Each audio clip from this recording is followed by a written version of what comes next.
Hello everyone, मैं हूँ स्वाति। और आज मैंने कुछ इंपॉर्टेंट एडिटोरियल्स जो है उन्हें कलेक्ट किया है और उन्हें डिस्कस किया। उनमें बहुत सारी टर्मिनोलॉजीज आई केम अक्रॉस, तो उन्हें मैंने अच्छे से एलिब्रेटली डिस्कस किया है। एक इनमें से है जिसमें मैंने डील किया है बॉन्ड यील्ड क्या होता है, soft landing, hard landing and जो करेंसी वॉर है वो टॉपिक था, उससे डील किया है। नेक्स्ट वन जो है इसमें जो है वो IPOs रिलीज़ किए जा रहे हैं RRBs को लेके, रीजनल रूरल बैंक्स को लेके। गवर्नमेंट जो है इनिशियल पब्लिक ऑफर लेके आ रही है, इन्हें कैपिटलाइजेशन बढ़ाना है RRBs का, तो कैसे कैपिटलाइज किया जाए उससे रिलेटेड है। उसमें बहुत सारे इकोनॉमिक्स के कंसेप्ट है जिन्हें मैंने डिस्कस किया है। इसके अलावा राइस क्राइसिस की तरफ क्या कंट्री हेड हो रहा है। हीट वेव की वजह से वीट क्रॉप जो थी मार्च में जो हार्वेस्ट की गई थी उसमें जो है हमने देखा कि काफ़ी वीट क्रॉप ख़राब हो गई थी because of the intense heat wave जो हमने विटनेस की। तो राइस में जो है क्या प्रोडक्शन गिरा है और क्या हमें उससे डरने की ज़रूरत है, क्या हमारी कंट्री में प्रॉपर जो है स्टोरेज है कि नहीं, ये डील किया है। और भी कुछ एडिटोरियल्स हैं जो मैंने कंपाइल किए हैं, तो और उनमें जो टर्मिनोलॉजीज़ थी, जो भी इम्पोर्टेंट इन्फॉर्मेशन थी, वो मैंने लिए हैं। देख लेते हैं इसमें क्या क्या है और क्या क्या एग्जामिनेशन पॉइंट ऑफ व्यू से ये सारे ही बहुत ज़्यादा इम्पोर्टेंट है। So let's start with it. तो ये एडिटोरियल जो मैंने पिकअप किया है इसमें कुछ इंपॉर्टेंट इकोनॉमिक्स की टर्मिनोलॉजीज़ हैं जिसे मैं डिस्कस करने जा रही हूँ। ये टर्मिनोलॉजीज़ कॉन्स्टेंटली न्यूज़पेपर में आ रही हैं और आने वाले समय में भी हम इन टर्मिनोलॉजीज़ को देखने वाले हैं। तो हमें पता होना चाहिए कि इनका मीनिंग क्या है, ये क्या बता रहे हैं, क्या डील कर रहे हैं। तो यहाँ सबसे पहले जो मेरे यहाँ पे तीन जो टर्म्स जो मैं बताने वाली हूँ वो है yield inversion, then soft landing and reverse currency war. ये कॉन्स्टेंटली हम न्यूज़ में देख रहे हैं और आने वाले समय में भी ये अभी हमें देखनी है, तो हमें पता होना चाहिए कि क्या होता क्या है, इसका मतलब क्या है। तो जो सबसे पहले है यील्ड इन्वर्जन की बात करूँ, बॉन्ड यील्ड कर्व इन्वर्जन की बात करेंगे। बॉन्ड यील्ड क्या होता है, जब हम कोई बॉन्ड परचेज़ करते हैं तो उस पर हमें जो है वो इंटरेस्ट मिलना होता। बॉन्ड जो है वो क्यों लिया जाता है, बॉन्ड एक तरीके से एसेंशियली कैपिटल रेजिंग एक्सरसाइज है कॉर्पोरेशंस के द्वारा, गवर्नमेंट के द्वारा, म्यूनसिपैलिटीज़ के द्वारा। उनको कैपिटल की रिक्वायरमेंट है तो वो अपने बॉन्ड जारी करेगी लोगों में। लोग अपना बॉन्ड खरीदते हैं और उनको कैपिटल देते हैं। इस बॉन्ड पे जो लोगों को प्राप्त होगा वो होगा इंटरेस्ट, और ये जो इंटरेस्ट होता है इस वजह से वो अपनी मनी जो है वहाँ पे इनको दी जा मतलब बॉन्ड में लॉक कर देंगे। सो दिस जो बॉन्ड यील्ड होता है, बॉन्ड यील्ड इज़ द जो इन्वेस्टर को इंटरेस्ट मिलता है वो होता है, उसे कहते हैं हम बॉन्ड यील्ड, कि एक बॉन्ड पे कितना यील्ड हो रहा है, दैट मीन्स कितना इंटरेस्ट उसमें दिया जा रहा है। तो ये जो बॉन्ड यील्ड कर्व इन्वर्जन है, इसको अगर हम समझे तो bonds are instrument through which the government raise money from the people. Typically government bonds yield are a good way to understand the risk free interest rate in that economy.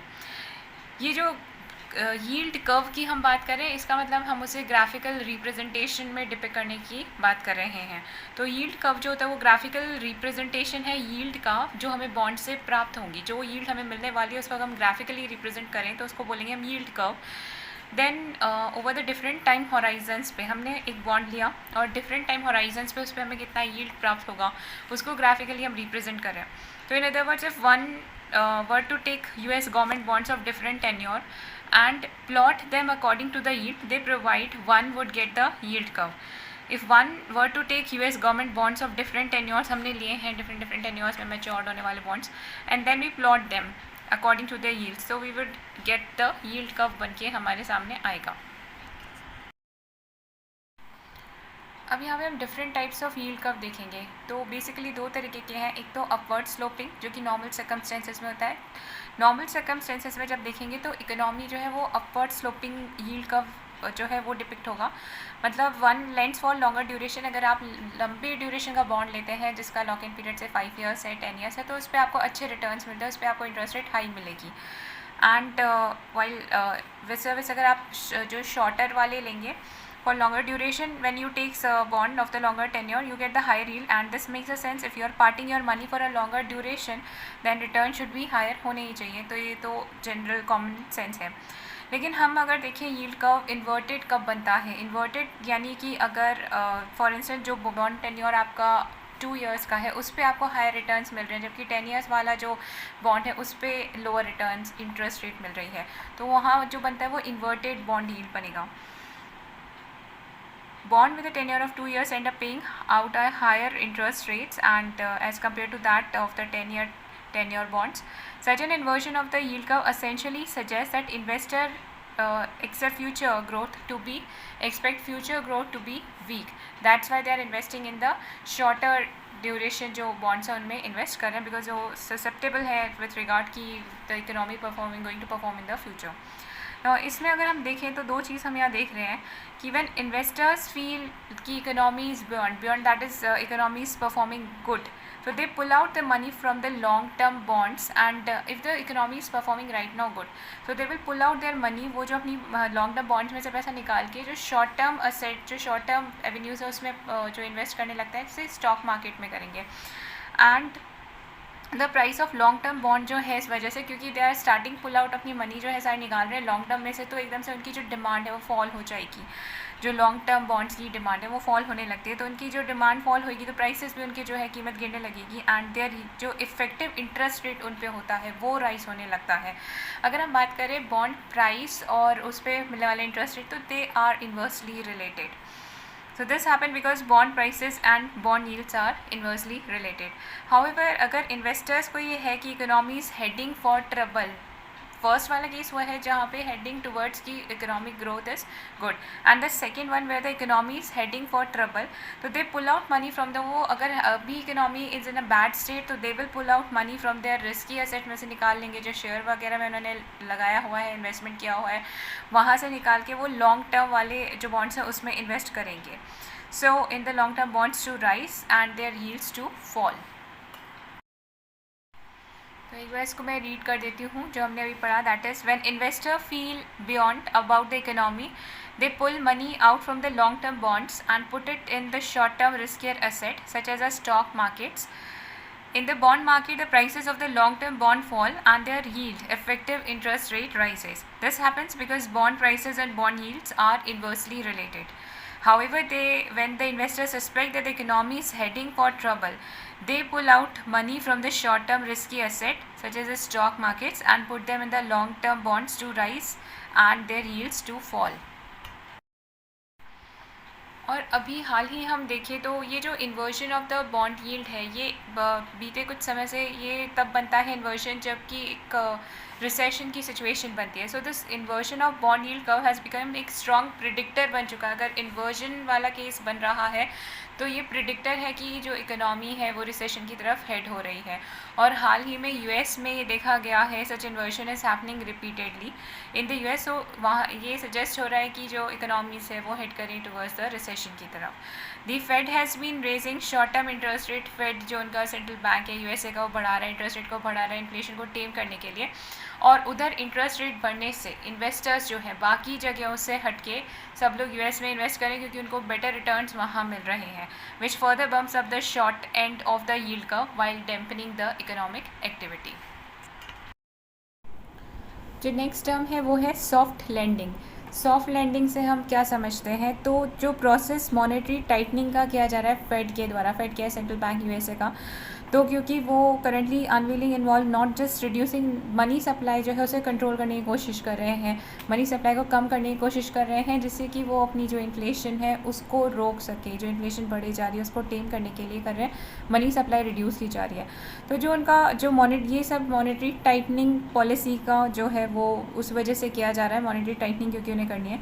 तो not just reducing money supply, लेकिन at the same time उनको जो क्योंकि interest rates वो जो है high रखे हुए हैं so that people will pool their capital in the such type of investment avenues, तो इस वजह से उनकी जो कॉस्ट ऑफ मनी है वो बढ़ रही है।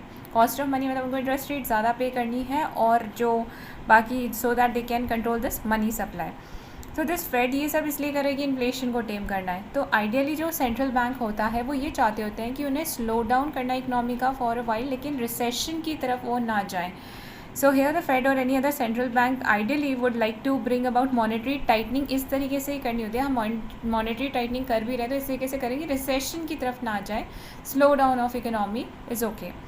So when central bank is successfully slowing down, तो जब जो सेंट्रल बैंक है स्लो डाउन कर सक्सेसफुली स्लो डाउन कर रहे हैं इकोनॉमी को बिना रिसेशन में जाए, तो उसको जो हम बोलते हैं उसे बोलते हैं सॉफ्ट लैंडिंग।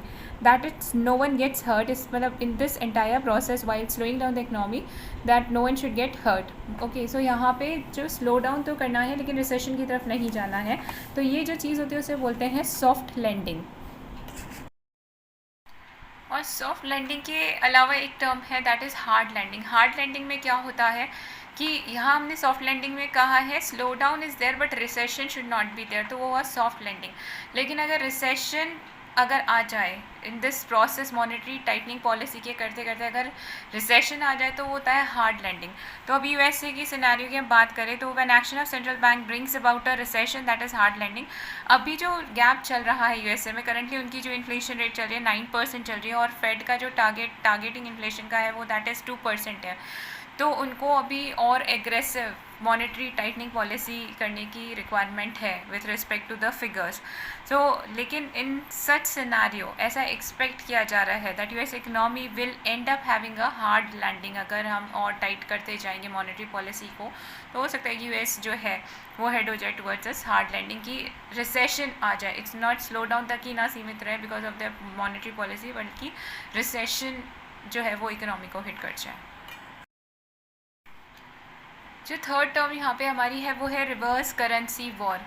करेंसी वॉर से हम क्या समझते हैं, तो अभी हम देख रहे हैं कि क्योंकि ये एग्रेसिवली रेस करें इंटरेस्ट रेट बढ़ा रहे हैं जो अपनी मॉनेटरी टाइटनिंग पॉलिसी के लिए ये लोग जो फेड है वो इंटरेस्ट रेट बढ़ा रहे हैं एग्रेसिवली। तो ये क्या हो रहा है, turn into an good opportunity for the investors. Investors देख रहे हैं कि उनको यहाँ पे इंटरेस्ट रेट ज़्यादा मिलेगी तो वो अपनी मनी को बाकी जगह से निकाल कर यूएसए में एक इन्वेस्ट करना चाहते हैं क्योंकि वो अभी जो है बहुत ल्यूक्रेटिव चल रहा है, प्रॉफिटेबल रहेगा, वहाँ इंटरेस्ट रेट ज़्यादा मिल रही है। तो क्योंकि जब वेन इन्वेस्टर्स बाकी जगह से अपना मनी निकाल रहे हैं और अमेरिका में जाकर अपना इन्वेस्टमेंट कर रहे हैं तो एकदम से जो डॉलर डिमांड है वो बढ़ गई है। डॉलर डिमांड बढ़ने से डॉलर जो है वो अप्रिशिएट होता जा रहा है बाकी करेंसीज के मुकाबले। तो यहाँ पे more and more investors rushing to put money in the US and the dollar जो है बाकी करेंसीज के मुकाबले स्ट्रॉन्ग होता जा रहा है।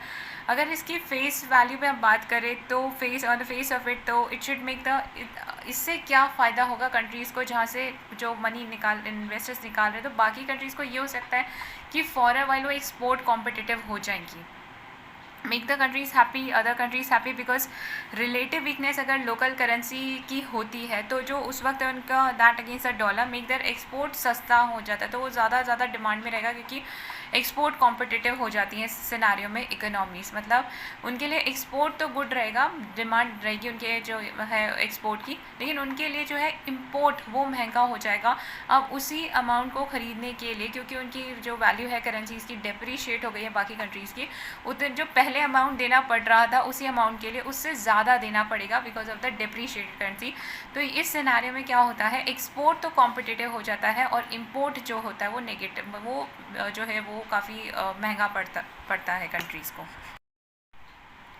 तो यूएस जो है यहाँ पे ऑफन अक्यूज़ करता है बाकी कंट्रीज़ को कि वो मैनिपुलेट करते हैं जान के अपनी करेंसीज़ को जो है वीक करते हैं अगेंस्ट द डॉलर, जिससे कि एक्सपोर्ट कॉम्पिटिटिव रहे, उनका जो है ट्रेड सरप्लस रहे। अब अगर हम बात करें कि एक्सपोर्ट बढ़ रहा है, आपका एक्सपोर्ट तो गुड सिचुएशन में चल रहा है, हाँ आपकी जो डिमांड है ज़्यादा है, एक्सपोर्ट कॉम्पिटिटिव हो गए हैं और इम्पोर्ट आपका हिट हो रहा है, तो आप इम्पोर्ट लेस करोगे और एक्सपोर्ट ज़्यादा करोगे तो ये ट्रेड सरप्लस की सिचुएशन बनेगी। तो यूएस एक्यूज़ करता है बाकी कंट्रीज़ को कि वो मैनिपुलेट करते हैं करेंसीज़ को सो दैट इनका ये जो ट्रेड सरप्लस है वो हो सके। एंड इस टर्म जो दी जाती है इसे बोला जाता है करेंसी वॉर बोला जाता है। हाउएवर अभी जितने भी सेंट्रल बैंक्स हैं बाकी कंट्रीज़ के वही ट्राई कर रहे हैं क्योंकि करेंसी डॉलर के मुकाबले बहुत ज़्यादा वीक नहीं हो and raise interest rate themselves in order to ensure.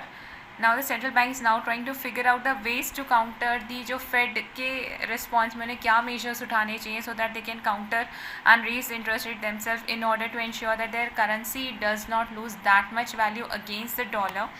The important thing to understand in this reverse currency war is that a strong dollar has had a key benefit. इसमें अगर dollar उनका strong होता जा रहा है तो उनको क्या बेनिफिट है, तो उनको ये बेनिफिट है like everything has its own advantage and disadvantage. अपन बात करें कि अगर वीकनिंग हो रही है करेंसी तो एक्सपोर्ट तो उनका बढ़ रहा है, लेकिन in terms of US dollar appreciate होने से उनको क्या फ़ायदा होने वाला है, imposing that is they can import cheaper crude oil and a currency that is losing value against the dollar on the other hand find it getting costlier to import oil और other commodities उनको import कर mostly countries import कर रही हैं oil वगैरह, तो उनको अब import अपन बात भी कर रहे हैं कि import जो है वो महंगा होता जा रहा है इस सिनेरियो में। तो उनको जो import और ऑयल जो होता है वो बहुत essential है फॉर एनी इकोनॉमी, तो इम्पोर्टिंग द ऑयल वो कॉस्टली हो रहा है बाकी कंट्रीज़ के लिए एंड जो डॉलर है that is enjoying edge over it.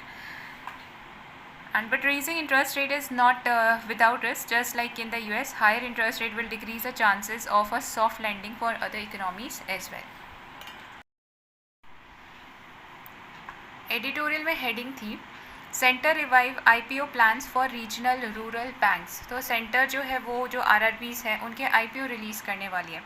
तो यहाँ हम देखेंगे कि पहले तो आईपीओस होता क्या है और उसकी क्या नीड पड़ रही है, क्यों किए जा रहे हैं आरआरबीज़ के केस में।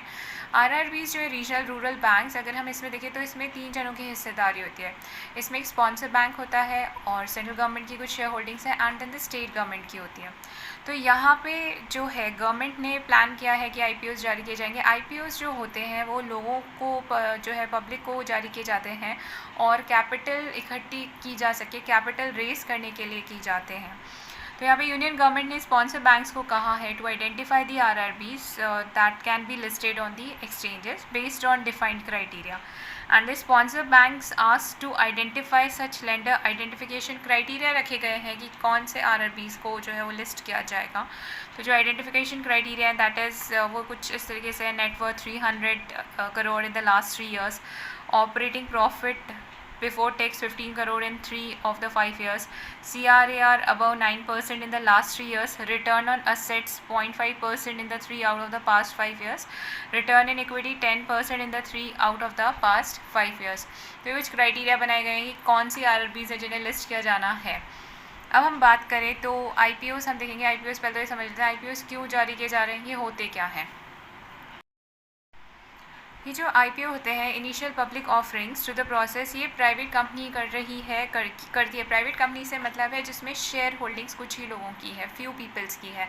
एंड आईपीओ रिलीज़ करने के बाद वो पब्लिक डोमेन में आ जाती है। दैट कंपनी जो है वो अपने शेयर्स जारी कर रही है, जनरल पब्लिक को जारी करती है, so that can go public by sale of its stock. अपने शेयर्स वो कंपनी जो है स्टॉक में that can sell its shares and to the general public. So this private company now going public.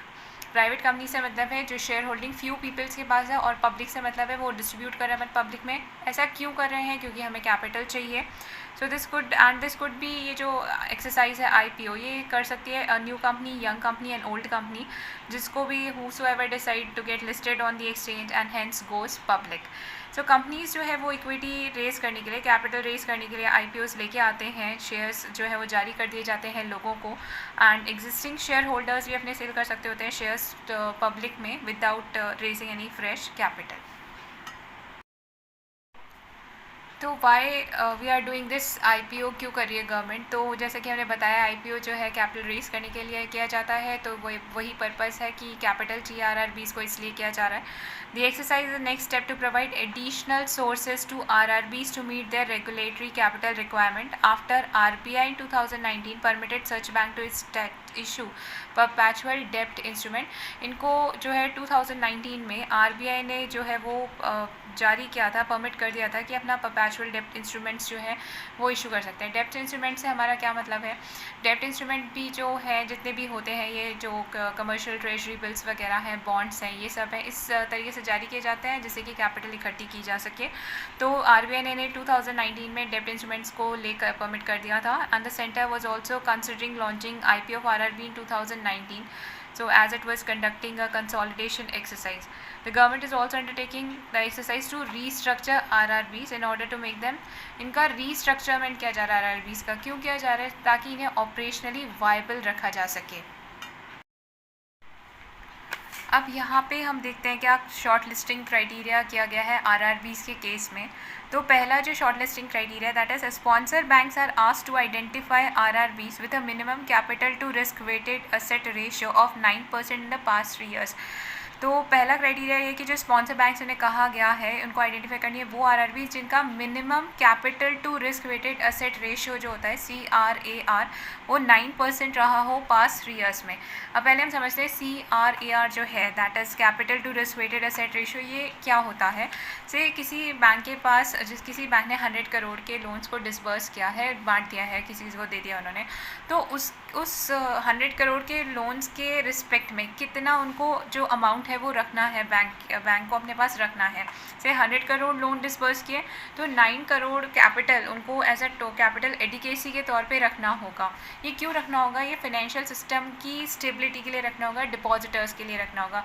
से इस 100 करोड़ पे डिफ़ॉल्ट भी हो सकता होता है। तो जब वाइंडिंग अप होती है बैंक की, ऐसा कुछ सिनेरियो होगा तो डिपॉजिटर का ख्याल रखा जाएगा, उनको पेमेंट करनी होगी। तो यहाँ पे जो CRAR जो होता है, इसका जो पर्पस होता है that is securing the depositor, boost efficiency and stability of financial system. तो when banks with a high CRAR, अगर जिस बैंक के पास है हाई CRAR है, दैट इज़ वो ज़्यादा सेफ है, वो अपनी ऑब्लिगेशन फुलफ़िल कर पाएगा। मतलब इतना अमाउंट तो आपने जो है कैपिटल एडिकेसी के तौर पे रखा है, तो अगर आपके पास अच्छा अमाउंट कैपिटल एडिकेसी के तौर पे तो आप ऑटोमेटिकली सेफ़ है। ऐसा कोई डिफ़ॉल्ट वगैरह भी होगा तो आप जो है उस शॉक को ऑब्ज़र्व कर जाएंगे और एब्जॉर्ब कर जाएंगे, और जो डिपॉजिटर्स है उनको किसी पैनिक में आने की ज़रूरत नहीं है। The more CRAR is there the safe it is, then this going to be safer it is. Then this CRAR जो है, this when bank wind up depositor funds, अगर बैंक वाइंड अप होता है तो जो डिपॉजिटर्स हैं उनको सबसे पहले जो है प्रायोरिटी दी जाएगी, उनका जो अमाउंट है वो दिया जाएगा। So greater priority than banks capital, so depositor will lose their saving only for bank has loss. अगर नुकसान डिपॉजिटर को तब होगा where the bank has a loss higher than the capital. अगर वो कैपिटल से ज़्यादा लॉस में चले गए तो डिपॉजिटर का नुकसान है। अगर कैपिटल एडिकेसी रखी हुई है तो डिपॉजिट का अमाउंट पे कर दिया जाएगा। So higher CRAR is always greater protection to the depositors. Next जो शॉर्ट लिस्टिंग क्राइटेरिया रखा गया है वो कि ये जो रीजनल लेंडर्स है must have reported an operating profit इनका रहा हो before tax of 15 crore in 3 out of past 5 years. Then identify RRB must also have a return on equity of 10% and return on asset is of 0.5% in the past 3 out of the 5 years. So read these shortlisting criteria just to have an idea what they are saying. Otherwise explanation part ज़्यादा clear होना चाहिए from the examination point of view. Next short listing criteria जो है उसमें any lender must not be under RBI prompt corrective action जो है उस framework के तहत नहीं होनी चाहिए कोई भी जो RRBs है। Any lender must not be under RBI prompt corrective action. तो यहाँ पे जो टर्म है हम देख लेते हैं, ये प्रॉम्प्ट करेक्टिव एक्शन RBI का जो है ये क्या है। तो ये जो प्रॉम्प्ट करेक्टिव एक्शन है, अगर इसे हम इसे समझे तो ये क्या है, that is supervisory intervention eight appropriate time पे इंटरवीन करना। सुपरवाइजरी इंटरवेंशन दैट इज़ कि अगर कोई नॉन परफॉर्मिंग एसेट्स वगैरह हो रही हैं, बैंक हेडिंग टुवर्ड्स ट्रबल की तरफ जा रहा है, तो राइट टाइम पे रेमेडियल मेजर्स जो हैं वो उठाए जाए। यहाँ पे it aims to check the problem of non performing asset. It intend to help alert the regulator as well as investor, दोनों को ओके यहाँ पे अलर्ट करना regulator as well as investors and depositor if the bank is heading towards trouble. कोई भी trouble की तरफ अगर जा रहा है बैंक तो कैसे क्विक रेमेडियल मेजर्स उसी वक्त उठाए जाएँ। The framework applies to all banks operating in India including ये जो हमारा PCA फ्रेमवर्क है, ये जो हमारा प्रॉम्प्ट करेक्टिव एक्शन फ्रेमवर्क है, ये लागू होता है सभी बैंकों पे जो ऑपरेट इंडिया में कर रहे हैं। फॉरेन बैंक्स पे भी ये लागू होता है, ऑपरेटिंग थ्रू द ब्रांचेज और the subsidiary based on breach of risk threshold of identified indicators. जो payment banks and small finance banks है वो इस PCA के फ्रेमवर्क से बाहर रखे गए हैं। सी फॉरेन बैंक्स को इंक्लूड किया गया, बाकी सभी बैंक्स को इंक्लूड किया है, लेकिन payment banks and small finance bank को इस एम्बिट से बाहर रखा गया है PCA फ्रेमवर्क से।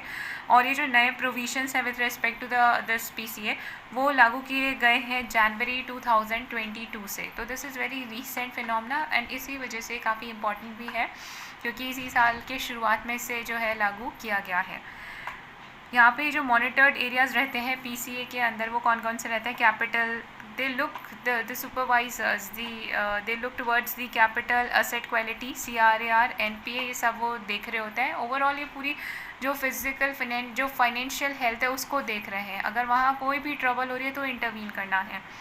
Tier 1 leverage ratio will be key areas for monitoring in the revised framework. However, the revised framework excludes return on asset as a parameter that may trigger action under the framework. यहाँ पे जो guidelines है उन्हें finalise जो किया जा रहा है उसमें कमेंट्स लिए गए हैं। उसमें कमेंट्स जो department of investment and public asset management है उससे भी जो है राय मांगी गई है, कमेंट्स मांगे गए हैं और RBI से भी मांगे गए हैं।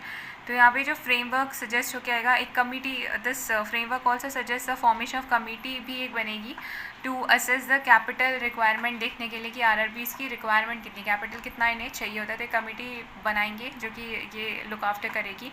यहाँ पे हम ये देख लेते हैं कि ये जो हमारा department of investment and public asset management है, थोड़ा सा इसके बारे में इन्फॉर्मेशन बताऊँ तो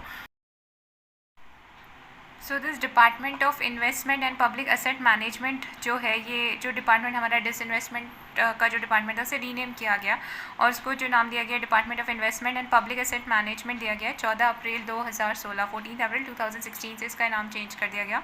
और इनका जो काम है वो क्या है, वो ये देखना डिसइन्वेस्टमेंट वगैरह जो सेंट्रल गवर्नमेंट कर रही है उसको ये जो है वो देखते हैं, disinvestment of equities in central public sector undertaking and जो सेल है सेंट्रल गवर्नमेंट की इक्विटीज़ की जो की जा रही है उसको ये लुक आफ्टर करते हैं through the offer for the sale और प्राइवेट प्लेसमेंट और any other mode in erstwhile central public sector undertaking.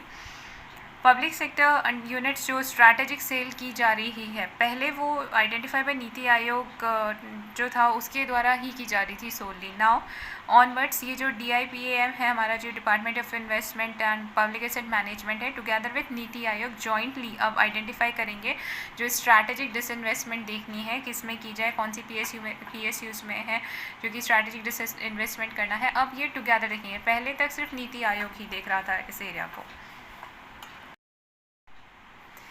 Next जो शॉर्ट लिस्टिंग क्राइटेरिया जो और इसमें क्या बोला गया है आरआरबीज़ को, तो ये है कि आरआरबीज़ को पूछा गया कि उनकी क्या कैपिटल रिक्वायरमेंट है, उन्हें बतानी है, उनको असेस करनी है फॉर एटलीस्ट 3 इयर्स को देखते हुए बतानी है, कंसिडरिंग फैक्टर्स की बिजनेस आउटलुक को चेक करते हुए, स्ट्रैटेजी एंड रिस्क एपेटाइट वगैरह को देखते हुए उन्हें अपनी capital requirement for the coming 3 years बतानी है। Then this will have to prepare by capital planning committee. Now who will going to do this exercise, capital planning committee बनाई जाएगी, प्रिपेयर की जाएगी, they will look after that and this capital planning committee to be chaired by the RRB के chairman है वो chair करेंगे। Then and prepare a proposal including कि क्या इशू साइज होना चाहिए, इशुएंस ऑफ बोनस शेयर्स और राइट इशूज़ वगैरह पे ये जो है वो बताएंगे कि कैसे किया जाएगा। And another committee with representation from NABARD and sponsor bank will decide the issue size and other offer related proposal. There going to be 2 committees, one committee this will be that is the capital planning committee, वो तो chair की जाएगी RRB के chairman के द्वारा, and another committee जिसमें representation होगा from NABARD and the sponsor bank and वो डिसाइड करेंगे issue size and offer other related proposals they will look after. ये जो प्रपोजल है will then be vetted by sponsor bank and be place before the board of directors के समक्ष रखा जाएगा RRB के फॉर इन प्रिंसिपल अप्रूवल के लिए। Then department of financial services will then consider it for approval and after which a dialogue with state government would be initiated on future shareholding in RBI. See, first we go through this capital planning committee बनाई गई, then another committee NABARD और sponsor banks के द्वारा है, फिर the proposal will then be vetted by sponsor bank के समक्ष रखा जाएगा, proposal be placed before board of directors के समक्ष रखा जाएगा RRBs के। then जो डिपार्टमेंट फाइनेंशियल सर्विसेज का है, डिपार्टमेंट फाइनेंशियल सर्विसेज वो कंसिडर करेगा फॉर अप्रूवल के लिए, then they will going to consider department financial services, after which dialogue with the state government किया जाएगा, वुड बी इनिशिएटेड ऑन कि क्या फ्यूचर शेयर होल्डिंग रहनी चाहिए आरआरबीज़ में, कितना परसेंटेज किसका क्या शेयर होल्डिंग होना चाहिए। Responsible bank will have to hand hold RRBs for valuation of its shares, appointment of merchant banker, share registrar, brokers among others, and also advice on employee stock option and private placement and issue size। तो multiple level पे जो है इसको जो है dialogues किए जाएंगे, various जो है उन स्टेक होल्डर से किए जाएंगे, बहुत सारे लोगों के द्वारा किए जाने हैं यहाँ पे, बहुत सारे डिपार्टमेंट्स और कमिटीज़ के द्वारा, एंड फाइनली इस पे जो है कंसेंसस बिल्ड करके इसे इम्प्लीमेंट किया जाएगा। यहाँ पे we came across this term also merchant banker. यहाँ पे जो मर्चेंट बैंक टर्म हमने देखी है, इसे हम क्या समझते हैं, इसका क्या मतलब है। मर्चेंट बैंक्स जो होते हैं फाइनेंशियल इंस्टीट्यूशंस होते हैं, फाइनेंशियल इंस्टीट्यूशन जो कि अंडर राइटिंग करते हैं, लोन सर्विसेज, फाइनेंशियल एडवाइसिंग देते हैं, फंड रेजिंग सर्विसेज देते हैं बड़ी कॉर्पोरेशन को। तो इम्पॉर्टेंट यहाँ पे ये है, ये फॉर लार्ज कॉर्पोरेशन के लिए सारे काम कर रहे होते हैं, अंडर राइटिंग कर रहे हैं, उनको फाइनेंशियल एडवाइस टेंडर कर रहे हैं, फंड रेज कर रहे हैं कॉर्पोरेशन के लिए। नॉर्मल पब्लिक के लिए ये जो होते हैं मर्चेंट बैंक्स नहीं होते, ये बड़ी कॉर्पोरेशन के लिए ही होते हैं, हाई नेटवर्थ इंडिविजुअल्स के लिए होता है। They do not provide financial services to general public, they deal with international finances for multinational corporations के लिए करते हैं।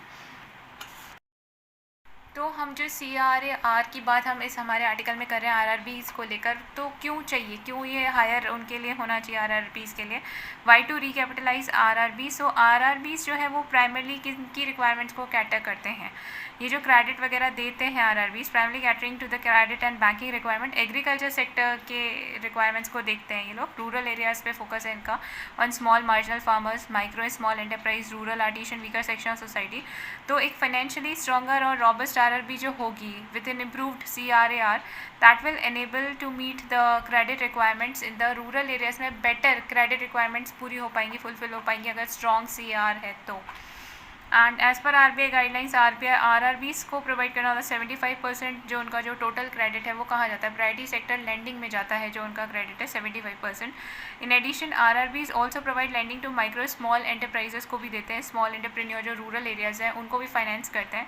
With recapitalization support this CRAR the RRB would be able to continue, अगर ये स्ट्रॉन्ग बेस उनका रहेगा CRAR का, अगर उनके पास सपोर्ट रहेगा, रिकैपिटलाइज रहेंगी, तो वो अपनी जो लैंडिंग्स हैं वो कंटिन्यू रख सकती हैं टू द कैटेगरीज जो वो जो अपनी प्रायोरिटी सेक्टर लैंडिंग एरियाज़ में जो दे रहे हैं, डिस्पर्स कर रहे हैं, वो कंटिन्यू रखेंगे and thus continue to support the rural livelihood. That's why जो RRBs हैं उन्हें रिकैपिटलाइज किया जाना ज़रूरी है। दिस राइस क्राइसिस पे एडिटोरियल था, तो इसमें बोला गया है कि जो खारिफ क्रॉप्स हैं वो because of the south west monsoon के रिवाइवल के बाद उनमें हम देख रहे हैं रिकवरी हो रही है एंड सरपासिंग इवन जो कल्टिवेशन प्रोडक्शन है वो दैट इज़ सरपासिंग। लेकिन हम अगर राइस या पैडी की बात करें तो वहाँ पे जो है क्रॉप कल्टिवेशन वो कम रहा। इनफैक्ट जो कहें कि what was since the last year, while overall crop coverage has risen since last year, that of rice is down। तो एक कारण तो राइस के कल्टिवेशन में फॉल का ये भी है कि due to the deficit rain, एक कारण रहा कि क्यों जो है वो डाउन रहा है कल्टिवेशन। तो क्या जो सिचुएशन है वो वरीसम है, तो अगर ये देखें तो वरीसम तो नहीं है विद रिस्पेक्ट टू दिस, क्योंकि गवर्नमेंट गोडाउंस में 47.2 मिलियन टन्स ऑफ राइस जो है वो रखा हुआ है, जो कि 3.5 times the minimum level of stock है, जो कि minimum level stock with respect to जो उन्हें PDS गवर्नमेंट को PDS में डिस्ट्रीब्यूट करना होता है एंड स्ट्रैटेजिक रिजर्व के तौर पे रखना होता है। देन राइस में इंडिया जो है वो वर्ल्ड का सबसे बड़ा एक्सपोर्टर है, सबसे ज़्यादा एक्सपोर्ट किया जाता है यहाँ से। तो rice India's largest agriculture crop accounting for over 40% of the total food grain output में से अकेला 40% तो राइस का ही कल्टिवेशन हो रहा है, with the country also being the world biggest exporter. Then while wheat face bad harvest due to the heat waves के चलते वीट की जो क्रॉप थी वो ख़राब हो गई थी, that did all damage than brought down the stock to just about the minimum buffer. But in case of rice भी जो है वो ऐसा एक्सपेक्ट नहीं किया जा रहा है, तो हमें लगता है कि जो मोर आगे हम देखेंगे तो वो जो है इतना भी जो है वो लॉस में नहीं जाएगा, क्रॉप इतना ज़्यादा लॉस नहीं होगा उसको। एक और वजह जो राइस कल्टीवेशन के डाउन जाने की है वो ये भी है कि जो उत्तर प्रदेश से वेस्ट बंगाल की बेल्ट जहाँ पे राइस ग्रो किया जाता है वहाँ पे लिटिल रेन ही आई है अभी, इतना मतलब देखने रेन का जो पैटर्न है वहाँ पे कम ही रहा है। सो वहाँ पे इस वजह से लोअर एकरेज देखने को मिलता है। तो अब हम इस सिचुएशन में क्या कर सकते हैं, तो अकॉर्डिंग टू AK सिंह जो डायरेक्टर है New Delhi based Indian agriculture research institute, farmers जो है may well end up raising nursery afresh but they will have to plant shorter duration varieties, उनको उगानी चाहिए about 125 days instead of 155 days. That would translate into 1 to 2 ton less yield per hectare. Eastern UP farmers की बात करें तो वहाँ पे एक basic with access to basic irrigation वहाँ प्रैक्टिस किया जाता है सैंडा, that is double transplanting method है पैडी कल्टिवेशन का under the condition of delayed rainfall. In the case the seedlings are uprooted after 25 days in nursery and replanted in puddle field, that is only about twice the former area. The plants after establishment begin tillering and are just thus rejuvenated for the next 10 to 15 days. When the rain comes, they are again uprooted and replanted in the main field 10 times the size of the original nursery. तो this double transplanting method paddy cultivation का जो है इसको जो है opt करना चाहिए। Then so is there any crisis ahead in rice में अगर हम देखें तो क्या क्राइसिस की सिचुएशन बन रही है, तो नहीं अभी ऐसा कुछ भी नहीं, क्योंकि इंडियन मेटीरियोलॉजिकल डिपार्टमेंट के द्वारा हैज़ फोरकास्टेड दैट। तो यहाँ पे क्या सिचुएशन बन रही है क्राइसिस की, तो ऐसा अभी तो कुछ नहीं है, क्योंकि इंडियन मेटीरियोलॉजिकल डिपार्टमेंट ने फोरकास्ट किया है दैट करंट मानसून ट्रॉ जो है विच इज़ एक्टिव जो कि हो रखा है and south of its normal position likely to shift और नॉर्थ की तरफ शिफ्ट हो रहा है जो मानसून ट्रॉ है, दैट इज़ इम्पॉर्टेंट। उसकी वजह से जो है हम अच्छी बारिश को एक्सपेक्ट करते हैं। तो वो जो है नॉर्थवर्ड शिफ्ट हो रहा है, सो उससे गैंगेटिक प्लेन्स जो अभी तक डेफिसिट हमें देखने को मिला, हम कह रहे हैं कि ये वाले रीजन में बारिश कम हुई है, इस वजह से पैडी कल्टीवेशन जो है अफेक्ट हुआ है। जो गैंगेटिक प्लेन्स है मतलब जो यूपी और वेस्ट बंगाल के एरिया में जो राइस कल्टीवेशन हो रहा था, क्योंकि यहाँ कम बारिश हुई है इसलिए यहाँ पे कल्टीवेशन लेस एक्सपेक्ट किया जा रहा है। तो मानसून ट्रॉ जो है वो शिफ्ट होने की तरफ है, नॉर्थवर्ड शिफ्ट होने वाला है, तो वहाँ पे गैंगेटिक प्लेन्स में अब अच्छी बारिश हमें एक्सपेक्ट कर सकते हैं। देन पैडी कल्टीवेशन टेक, वैसे जो देखा जाए हमारे राइस कल्टीवेशन जो है वो काफ़ी बड़े एरिया पे होता है इंडिया के, take across wide geography unlike wheat, that is wheat तो सिर्फ जो है ग्रो किया जा रहा था नॉर्थ ऑफ इंडियाज़ में, जबकि राइस कल्टीवेशन जो है पूरे कंट्री में ऑलमोस्ट किया जाता है। राइस जो है वो राबी एंड खरीफ दोनों क्रॉप है, जबकि जो हमारी वीट है उसके साथ ऐसा नहीं था। तो वहाँ पे जो लॉसेस हुए वो रिकूप नहीं कर पा रहे थे, लेकिन हमें यहाँ पे जो है सिचुएशन वो राइस के केस में वो काफ़ी डिफरेंट है।